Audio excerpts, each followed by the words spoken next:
What's up, everybody? Rob J Spec, the host here, and I am really happy to be introducing the dudes for another episode of Split Decisions, where we talk about everything worthy in the combat sports space. Ricky, Sean, how you guys doing? Doing Sean, good. Yeah, doing good. Sounding better than ever. Ready for another week. Split Decisions, week, what, like 25 now? I don't know, something close to that. 16, Very episode close. 16. Yes. Very close, right? Ricky, how about you? You been chilling? Chilling, dude. Chilling. Fucking fantastic. Happy to be back. I know the last thing we posted from the Split Decisions wasn't quite like an episode, but that's why I'm really happy to be back on track this week and having the dudes with me. So hell yeah, let's get it. Yes, dudes. Happy to be together. Like you said, we had to cobble some stuff together, make some shit work. Hey, it is what it is. Thank you guys for supporting and watching and being here with us. So, well, we had a wonderful UFC event just recently, a title defense and all that. But you know what? That's not what I want to talk about. Don't want to talk about that. I want to talk about the side story within the story. And it's something we talked about several episodes ago, since we're talking about previous episodes, the Drake curse. And sure, he's had some success in other sports, and you can be like, any gambler has a streak here and there. But this dude is pretty consistent in the MMA space at losing. So let's bring that up. Ricky, I think you follow this one a little bit more than me, giving credit to him in the past, saying he wasn't that big of a loser. But once again, when it comes to MMA, Drake really knows how to pick them the wrong way. Your thoughts? Yeah. I mean, when I said he wasn't a big loser, it's because like a lot of it aren't real bets. He has a partnership with Stake, and a lot of it's like not his actual money that he's really betting on all these fights. So that's why I meant. But I did see somebody post, like, I guess somebody's keeping record of all of the bets that he's made with Stake, and it's pretty shocking. Like it's like 20 to like 100 and something. He's wrong a lot. So definitely the fade Drake is real. Whatever Drake picks, like, go the opposite way, to the point where I'm like, dude, I don't believe it at all. And then I see Drake put money on one of my fighters, and I'm like, fuck. So like that's the immediate emotion I get whenever I see Drake put money on a fighter. It's either like, oh hell yeah, my guy's gonna win, or like, damn it, he just cursed my guy. Please, Drake, stay far away from betting on Sean O'Malley against Merab, right? Stay far away from betting on Max Holloway against Ilya. Stay far away from all of those fights, and just stick to the guys that I don't really care about in terms of like the outcome of it, who wins, who loses. Stick to those fights. Stay away from my favorite fighters, please, for the love of God. Well, unfortunately, Drake has met one of those fighters, and it's not Max. So who knows? But Sean, how did you feel when you knew Drake was putting that money on the old Izzy Pop? You know, I don't really feel any type of way, considering I don't gamble. So I almost don't have any attachment to it. But at the same time, it's like comedically funny to see a guy be so wrong about something so many times, and then feel the need to post about like, hey, I'm doing this again. Like, this is going to be the one. Because like he does it every week, right? He goes, this is who I'm picking every single time. And it's like he never fails to lose. And it's crazy that the guy has enough confidence to still post his picks, knowing that probably going to lose. But hey, the Drake curse is real. I don't know what he did to provoke this curse upon people or teams, but if Drake picked me or one of my favorite fighters, I hope all of my boys are rolling up on Drake, stealing, smashing his phone, deleting his betting apps, because this is not cool anymore, Drake. Stop betting on fighters we like. Not Izzy, though. I was kind of cool with that one. Yeah, like, all right, well, it's like enemy of my enemy type stuff, right? Like, yeah. All right, please pick him so it eliminates this guy. Thank you. Yeah. This way it kind of gets into weird stuff. I'll just say it, right?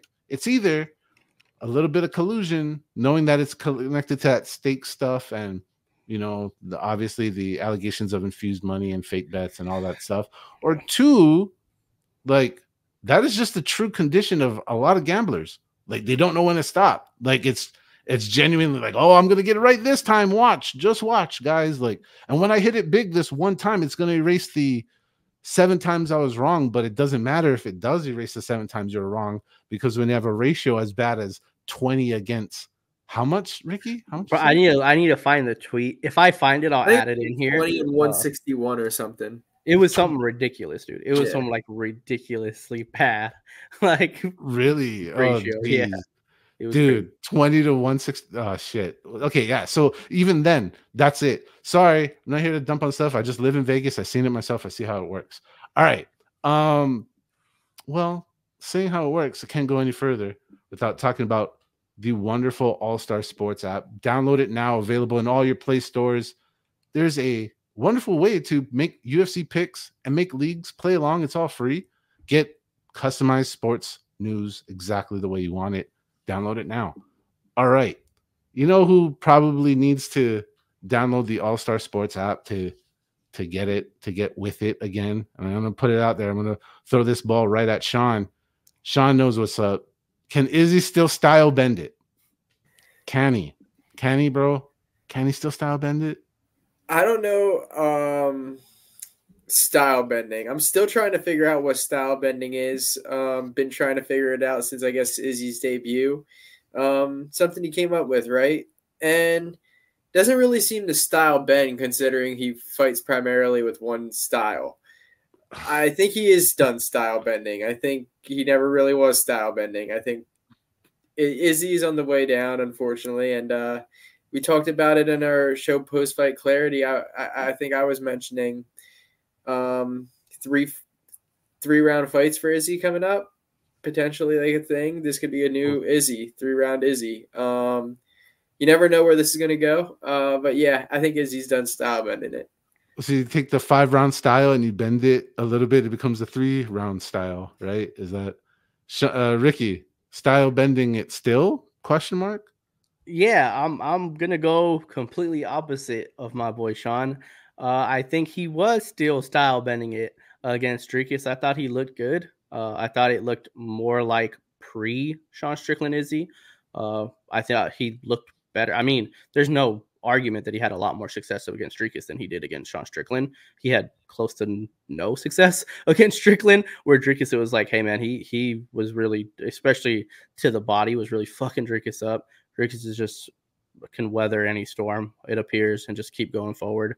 And yeah, man, I think we all pointed to it. I know Robbie pointed to it a lot during that time frame of the bad habit that Izzy has. And it seems as though, I mean, I even saw a clip from MVP, like just screaming at his television saying like, Izzy, stop going straight back, circle, like stop going straight. And every time he did, he's like, stop doing that, man. You're going to get clipped. Stop doing that. And then when he finally got that last one, he was like, why is he not circling off? Why is he going straight backwards?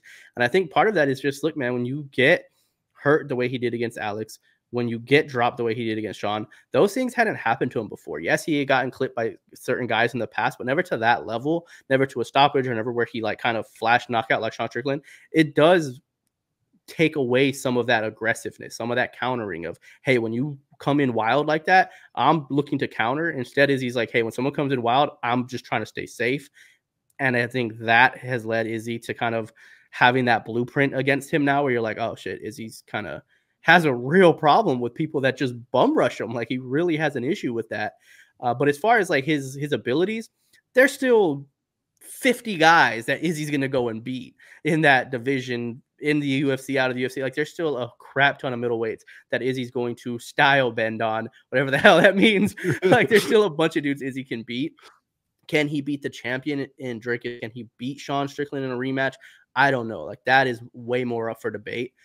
So I guess if the question becomes, do we care to see Izzy in something that isn't a title fight? No, Ricky. The question is, can Izzy still style bend it? All right, but that's with the parameters of what does that mean though? Like, can he beat other people? Can he still whoop people's ass? Yeah, absolutely. Can he win a title? I don't know. That one I'm more.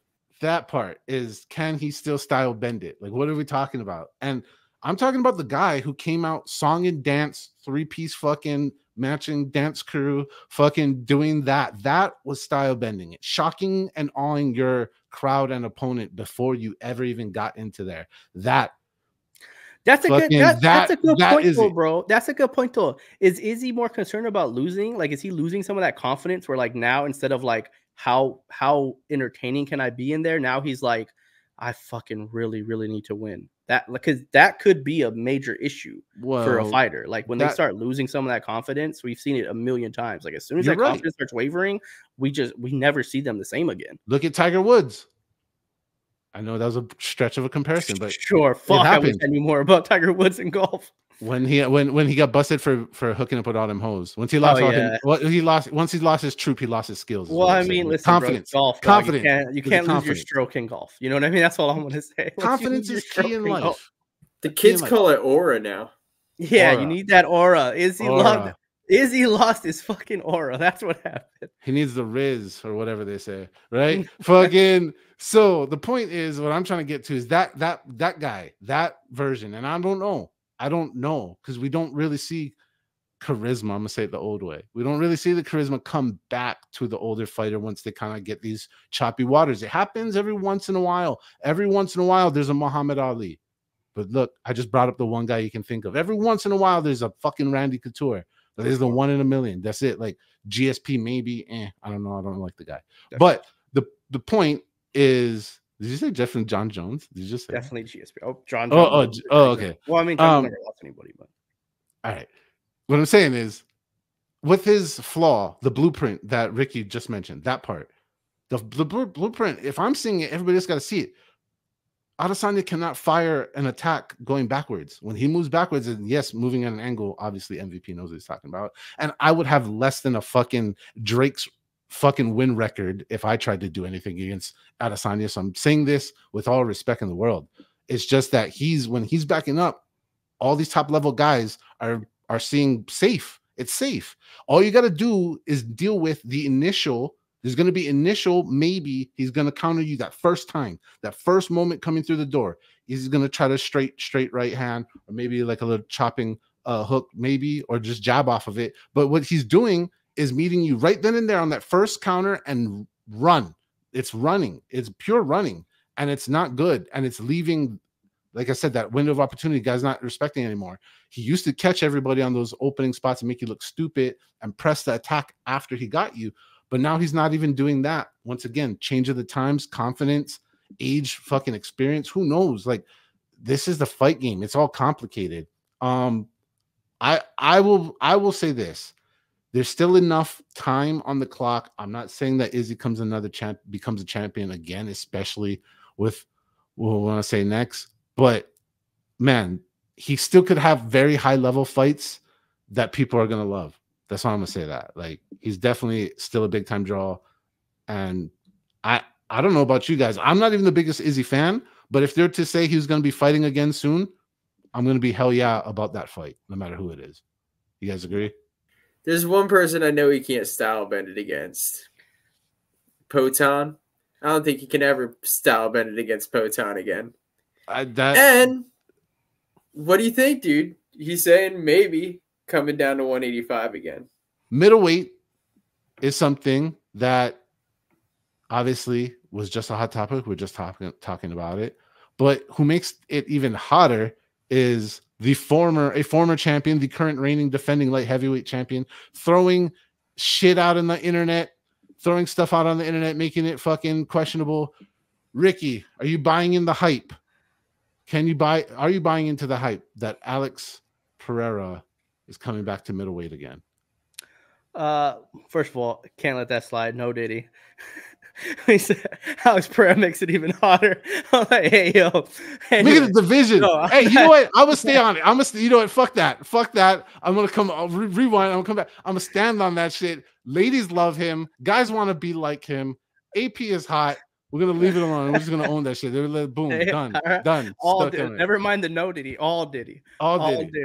But am I buying the hype of him coming back to middleweight? No, not even in the slightest. Not a fucking bit. Listen, Dana White already shut down a possibility of him moving up a division. Why the fuck is he going to go back on his word and say, yeah, let's move him down a division? And the key word to Alex Pereira's little, I was going to say cryptic. There's absolutely nothing cryptic about it. He said, I'm going to go back down for what? One more time. He said, I'm going to make the cut one more time. For what? So you win and then the bout's vacated. So like win or lose, Dricus just gets another title shot. Like I don't understand what's the purpose of you moving down. I think that was just him, throwing himself in the algorithm. Let's get a little trend here. Let's get people this. I know this tweet gonna go hard. I think that's all it was. Was like, hey, this tweet's gonna go hard, and he posted and it sure did. Fucking mission accomplished. Everybody was reposting it. Everybody was liking it. Everybody started commenting on it. Got us to talk about it, right? But the real thing is DDP getting asked about it and him saying, no, stay your ass at light heavyweight. I'll come up there. I think that is much more of a possibility because Alex isn't, and I'll tell you why it's more of a possibility. One, who's Alex Pereira fighting next? Khalil Roundtree. Oh, yeah. Is he ranked in the top 5? No. 8. So that means they're starting to run a little thin on challengers for Alex Pereira at light heavyweight. If DDP can go and win, and it's a big if he can go and beat Sean Strickland in the rematch, you start looking at that situation where unless Hamzat finally does something, finally shows up and gets his name into the title shot, Dricus is going to need somebody else. Why not move him up and get the fight with Alex Pereira? And on top of that, it would add a lot more interest into that division. But like I said, Alex Pereira coming down, no fucking shot, dude. No shot, because it just doesn't make any sense. What happens if he wins? Like, he's not going to stay there. Sean, does any of what Ricky just said make sense? Yeah, no, I think it does, and I'm happy that Ricky did mention Sean Strickland, because if he didn't mention Sean Strickland being the next one in line to fight Dricus, I would have been upset at him. He's next. Sean clearly is next in line. I think Alex also was just playing the, hey, this is a fire tweet game. But at the same time, I think Dricus is a little delusional. I don't think Dricus beat the best version of Izzy. I think Dricus beat a fallen off Izzy. I think Dricus might have been a guy who had Rob's number. And I think Dricus robbed Sean. So none of those wins validate me. I'm a Sean Strickland guy through and through, and I'm not going to be the guy who says, hey, sits here and thinks that wasn't a robbery. That was a robbery that night, and I'm sticking to my guns. You guys know how I feel. Dricus needs to get back through Sean, and I don't see it happening. So I don't think his hopes of becoming a light heavyweight champion too is in the near future. Yeah, I don't think one, he's even close to that. I'm tired of all these fucking one defense motherfuckers thinking they can get the right to fight for a double position of championship. Like, absolutely not. So there needs to be some kind of numerical standard, like applied to this. Like, I'm really over it. Like, we got guys winning the championship once, like Pereira, and then talking nonsense like this. Like, this double champ shit's got to go. Going back to Alex, though, since you were a champion at the division, I'm for it. I'm for you making the cut. I'm for you coming and fucking it all up. I'm for, like, because really, like, the problem in his weight class, Ricky, it's not that there's running out of guys to fight. They're running out of guys that the UFC can handpick that Alex will look good against. I've talked about this since the jump. He has not been pushed up against a elite level grappler or like mixed martial artists. He's been put against primarily high level striker mixed martial artists. Like, if he stays where he's at, he's not going to be able to dodge Ankalaev much longer. Like, and that once that happens, then there goes their golden goose. And the UFC is not going to do that. So it's either let him go up or let him go down. Like, once he's done with Khalil, you're going to have to move him somewhere to not do it on Ankalaev. That's all I'm saying. Just throwing that conspiracy theory. I think he starts his Ankalaev, to be honest with you. Throwing conspiracy theories out there. Let people hate, whatever. You think he kills Ankalaev? You think so? I mean, listen, MMA math doesn't work, but I just remember the damage that Jan Blachowicz was able to do to Ankalaev's leg. Like, he couldn't fucking walk. Like, what was it, midway through the first round? Like, he was literally jumping on one leg, like, just shooting for his life. I'm like, bro, if Jan Blachowicz is doing that to you, and nothing against Jan, he's awesome. I think he could also beat Alex Pereira, but if Jan could do that to your leg, Pereira's number one thing that he's known for besides your left hook is those calf kicks. It's like, it's a tough night at the office for Ankalaev. I'm not saying he can't beat him, but if I were Drake, I would put money on Ankalaev. Oh man, Drake, you're catching all the strays today, boy. Sean, any other thoughts on this topic at all? Either which way? All right. Gonna go to somewhere. Talked about Alex and all that. I don't really have a smooth segue for this. I wish I did, but I don't. So I'm just gonna own it. But I'm gonna go to something that's kind of silly and obvious, and I would be pissed as well if I was Dana White. The same way he was expressing his anger. Be. Yeah, right. Thank you. He expressed his anger publicly about what? About Merab posting his cut pictures. Why is Dana White pissed off about this? Well, because not that long ago, he just fucking had a goddamn press conference making this publicly known, on top of the fact of making it privately known and reiterating it to multiple managers. I know this for a fact. So what is the statement? If you get cut, any kind of injury before your fight, especially when you're headlining the fight or being promoted, please call us first. Let us know first. We have the medical team to get this done right, wink, and get you fucking right.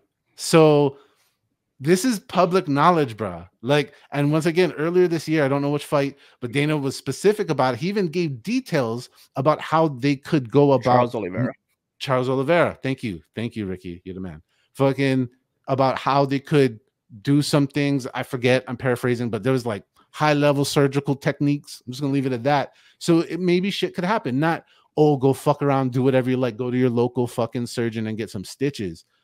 Once again, they have the resources. You're their product. You're their entity. You're where they make money from. So when you go on the internet and just put it out there, you're really kind of undercutting the resources, the brand, and you're making Uncle Dana look stupid. So, guys, I know I'm over here company manning it, and I don't even work for the UFC. But where do you guys feel on this? Was this a fun? I mean, I know Merab is big on the internet, and he's probably maybe didn't think this all the way through. So I want to defend it just a little bit. But is this a fucking dumb shit move on Merab's part or what? Yeah, not only is it bad for him, it's bad for his fight. I'm sure it's a target for Sean O'Malley to go after now. A guy as precise as Sean is going to be looking at a spot like that on Merab to pick him apart, open up a cut, make it worse than it already is. Like somebody smart like that a month out, there's really not much you can do to a cut like that to heal it to the extreme where it'll be perfect by the time like a fight comes around. You know what I mean? That's still going to be fresh scar tissue a month later. Right. But if he did it Dana's way, instead of healing it from the outside, what they do is that like a plastic surgery of some sort where they close it from the inside. So like your opponent, it's still tender to your point. Like go fight up, you go fight and you're going to fucking get it. But like, yeah, that part is what I'm trying to get. Like nobody would have to know. Yeah, that's true. And no one will have to know. And the part where Merab posted it, I mean, that's as bad as it can get for the UFC because you're pitching what you guys are calling like the biggest card in the world or whatever. They're trying to make it some elaborate thing. And there's only a handful of fights on that card that are worth talking about. Let's be honest. And if one of the fights, which is the main event, has a guy in jeopardy of making it to the main event, like the casual people, and there's probably no casual people going. It's $5,000 tickets. Whoever's going is going regardless. But maybe in another circumstance, that could have kept people from buying a ticket. Maybe in another world, that could have kept people from going to the fight that night. So I don't think for this card necessarily that's the case. But hey, it's something where it could be a money factor too, where it like stops these things. So it's not just live tickets. No, but like you said, bro, it's not just live tickets. It's also like the name on the card, the pay-per-view. If Merab gets pulled off because of this, because they get pressure, because it's known in public, I don't know. Danny Gay steps in 1 minute Gay from the top of the fucking sphere. Yeah.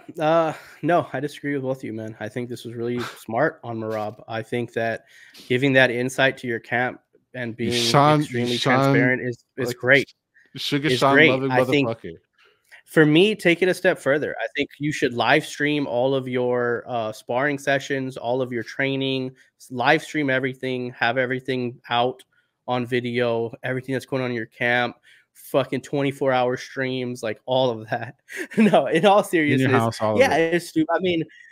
I mean, yeah, of course, but that's Merab. Merab's just a fucking goofy, wild ass Tasmanian devil. Like, you're talking about so we expect a guy who fucking dove head first into a frozen lake to be really yes. intelligent. That's Like, what we I was expect bringing him up. to be intelligent. A guy that fucking was climbing up fucking steel metal poles trying to fight fans at one of the UFC cards. We expect him to make good decisions. A guy that just over the last weekend at Craig Jones Invitational jumped Hop the over, barricade, ran up to try to confront another fan. We expect that guy to be making very intelligent decisions. No, he loves the attention. He loves the spotlight. He loves to be the wild man. Ah, look at me. Like, that's who Merab is. He's a fucking wild guy. And yes, because of that, people love him because he's just a cool little fucking scruffy guy that just does wild shit. And how can you not like that? But when it comes to intelligence, yeah, he's a bit fucking stupid. It makes me believe that when he says, I'm not going to shoot for any takedowns on Sean, I kind of believe him now. I'm like, I do think he's going to just try to outbox Sean O'Malley, and then he's going to get that eye busted open. He's going to get knocked out. Everyone's going to be like, what the fuck is wrong with this dude? He's insane. Like, the test is who he is.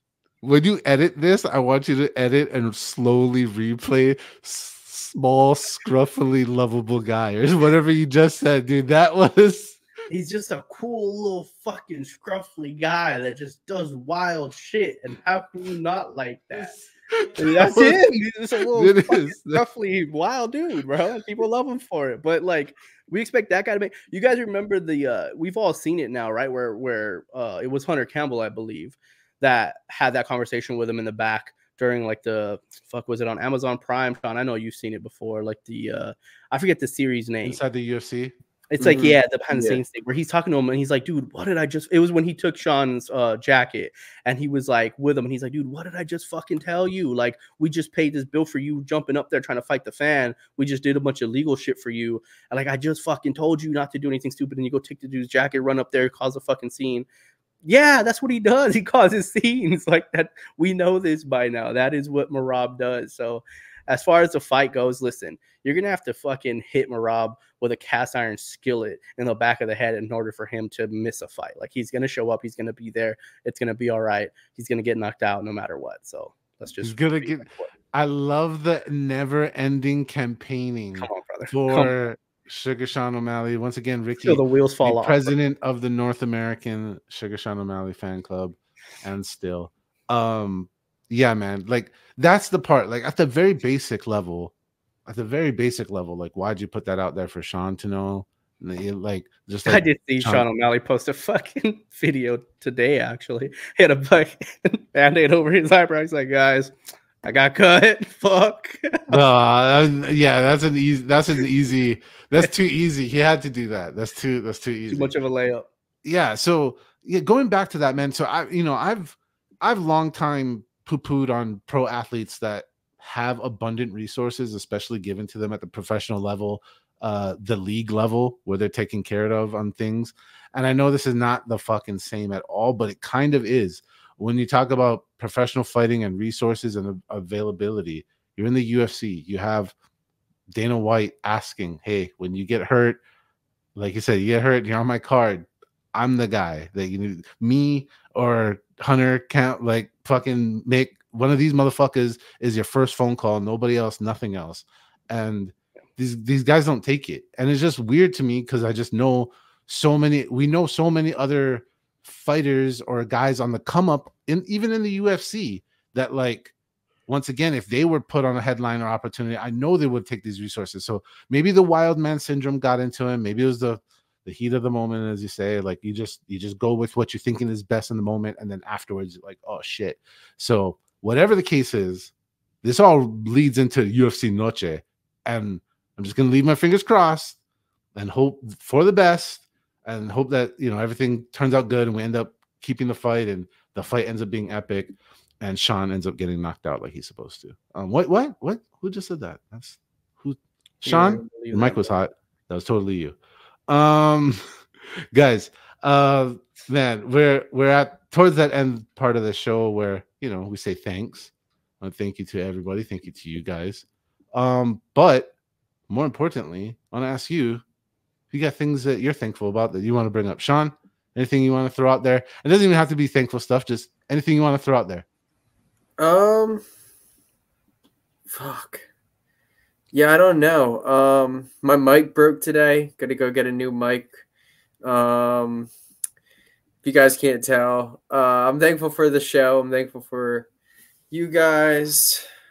Me and my girlfriend got a new bed. It's a bigger bed, so now I'm not gonna be getting fucking elbowed in the fucking side at night. No more sleepless nights. So good shit, dude. You guys get a thankful for? Huh? I was gonna throw up there, like, dude, my big thank you is that Kai Kamaka is fighting for his chance for his fight at the $1 million. So, man, go get him. I know you got a big opponent, Brandon Lonane, but hey, man, I liked his.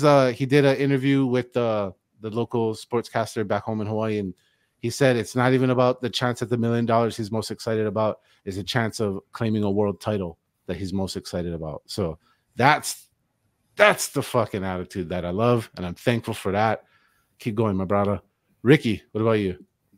Thankful for a lot of stuff, man. Thankful for Craig Jones shaking up the jiu-jitsu world, putting people on notice and bringing fans to people that I thought already had a big enough fan base, but I guess apparently not, like Fionn Davies. Shout out to a lot of people who had no idea who she was or her level of skill, but being able to showcase her against a well-known UFC talent like Mackenzie Dern and run through her, like that was really awesome to see people be like, holy shit, who's this girl? We should probably start paying attention to her. It's like, yeah, she's only considered the best in the world. Like, you probably should pay some more attention to her. But shout out him. Shout out the dudes who won the $1 million, Nicky Rod, who, like, we thought it was going to be easy, and he made it look even easier than it should have been. And then Cade.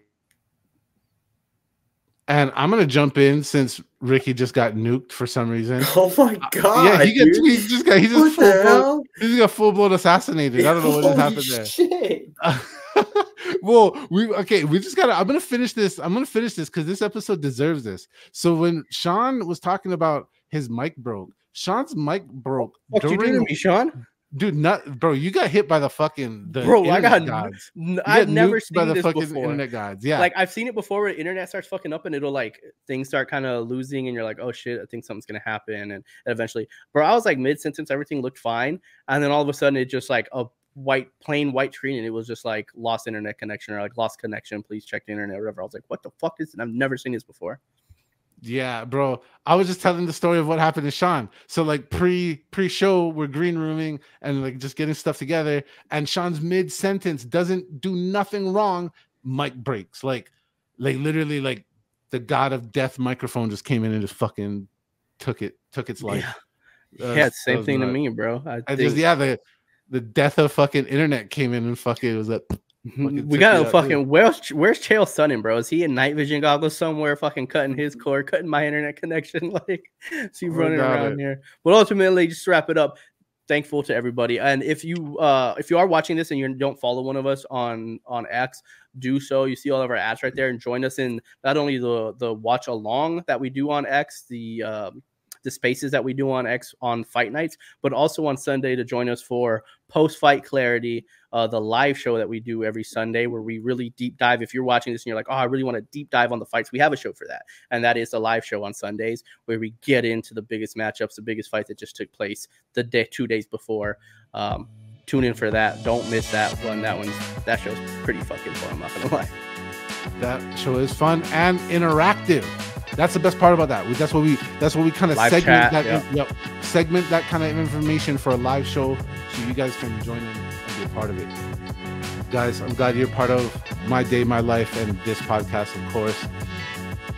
Thank you, everybody. Had a good time. See you next time. All right.